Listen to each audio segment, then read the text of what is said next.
So many of us, we want to do our best. So we have high standards, and all of those things are wonderful. But there is a distinction between having high standards and performing at your best and suffering from perfectionism, which in the extreme can actually be deadly. So there's some research out there, and this is sad, but it's important to know. When they started talking to folks who had a relative who recently took their own life, they discovered that in over 50% of the cases, without prompting, the relatives described that person who's no longer here as being a perfectionist. Wow. They could never meet their own standards. They never felt like they were good enough. Yes. And when that roots in on a deep level, you can understand how someone could feel that depressed and feel that lost and feel like nothing they ever do could ever match up. So it's a real thing, but the thing that's helped me the most is this idea of focusing on progress, not perfection. When that's your metric for success, did I learn something today?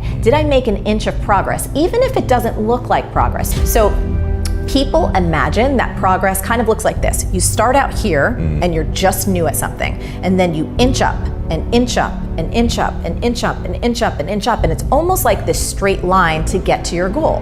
When in reality, progress kind of looks like this. You start here as a neophyte, and then you maybe inch up, and then you take 5 steps back, and then you go way down, and then you swirl around, and you go up and down, and it's just this incredibly squiggly line where there are setbacks.